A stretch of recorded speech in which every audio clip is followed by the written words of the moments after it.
Hey, what's going on, everybody? Welcome back to Body Bags. It's week 217, and I'm your Sunday host, Bourgie86 here again.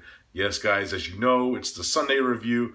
For my review today, I kind of wanted to review like a old school, like a giant monster movie, kind of like kaiju style movie, because during like this time of year, like back when I was growing up, like during Halloween, like on old school AMC, they used to show all like the giant monster movies like War of the Gargantuans and all the Godzilla movies like that I learned to love and grew up with. So I kind of wanted to do that kind of vibe because I still do that like every year I watch like a giant monster movie to get that vibe of old school like TV like when I was a kid, where I got to watch like Godzilla and Dr. Terror's House of Horrors and all those good classics we know growing up from watching TV and stuff. So the one that I chose today is a film from 2001. It is a Godzilla film, and this one's a very interesting one. It goes by the title of Godzilla, Mothra, King Ghidorah, Giant Monsters All-Out Attack.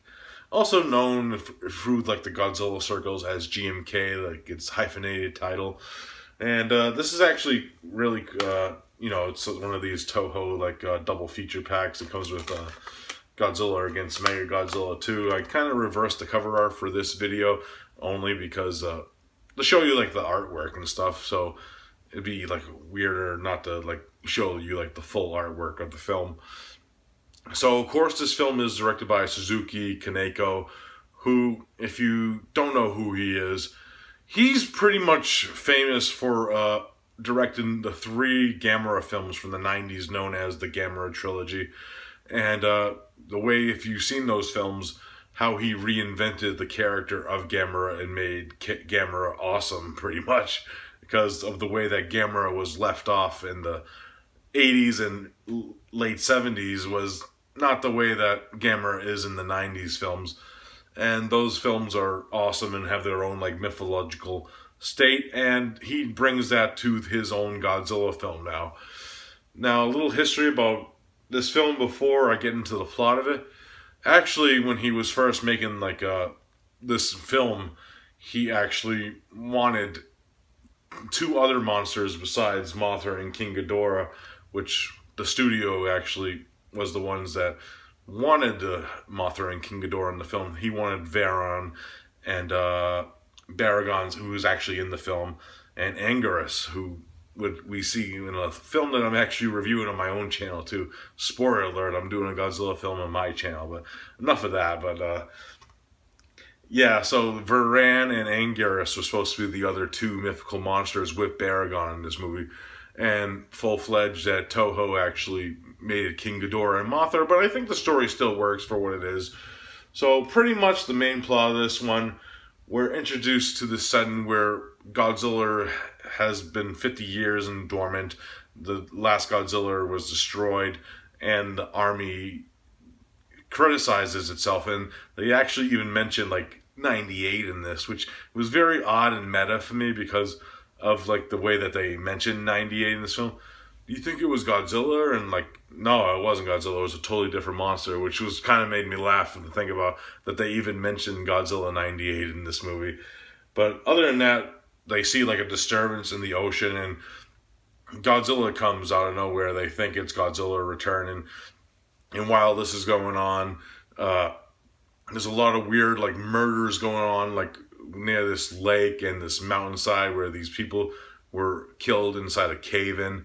And what is discovered by our main character, Yuri, that these disturbances are actually these mythical creatures known as the Guardian Monsters, which we find out are Mothra, King Ghidorah, and Baragon, yes, who were there, and are like the souls of like the lost Guardians to stop Godzilla if he ever comes back, pretty much.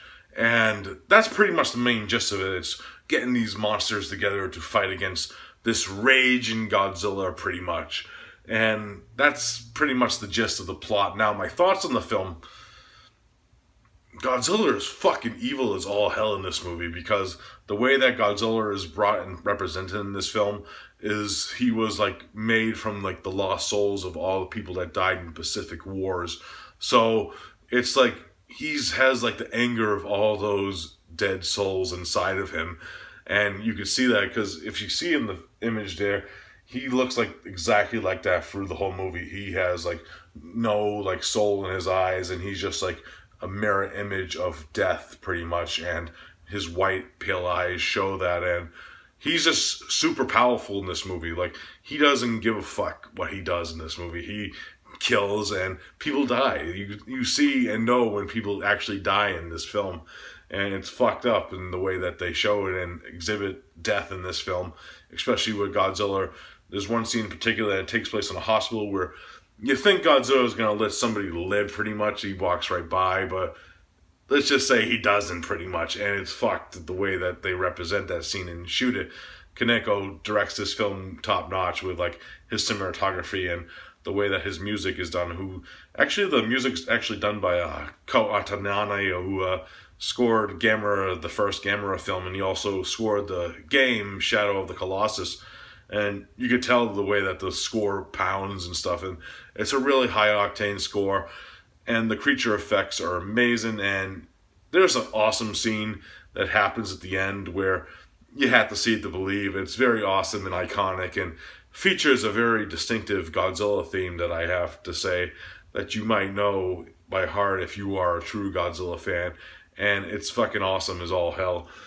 I have super fun with this. As this is one of the better day made like Godzilla, like Millennium movies, because these movies have like that meta universe where they're their own films, even though they're in the same like Millennium series, but they're their own style. The only ones that are actually true sequels to each other is this film right here, Godzilla against Mechagodzilla, and Godzilla Tokyo SOS, which have continuity in their stories, but the rest of them are like their own like separate films. And this one was an interesting take on like Godzilla and his like foes, because King Ghidorah is a good guy and he's never represented as a good guy in any of the other films. So it was kind of like a weird situation where you're like looking at this and look at how Ghidorah acts and the way that Godzilla acts in this film, and Mothra, who actually has some cool, like, this is like my favorite type of Mothra in this film, and the way that she uses her styles and the weapons that she uses, and this is the style. But Godzilla is like an unstoppable force in this film. If you're a Godzilla fan and you haven't seen this one, it's a highly recommendable film and an awesome one in the Godzilla franchise, I have to say. So if I had to rate Godzilla, Mothra, and King Ghidorah, Giant Monsters All-Out Attack, that's a tongue twister there, it's getting a solid 9 out of 10 for me. I highly enjoyed this film. Love the score, love the characters, love the fun time, and it's a great film. It has some great imagery and some great like supernatural, like mythical stuff going on with it too. That I really did enjoy that, how they did the setup for that film. So yeah, 9 out of 10 for GMK, Giant Monsters All-Out Attack. Alright guys, that's it for this review, and as always, we'll be back next week with our theme week. And I'll tell you what the theme week is, because it's actually the one that I picked. We are doing Creature Feature Week, which ironically I reviewed a Creature Feature kind of today, but I kind of wanted to do it in the little spirit of Halloween. So we're starting up on Monday with the homeboy Corey Cripps doing the first review, and I'll be ending it on Sunday again. So I hope you enjoy some Creature Feature goodness, as I always do. So I'll see you then, guys. Peace out.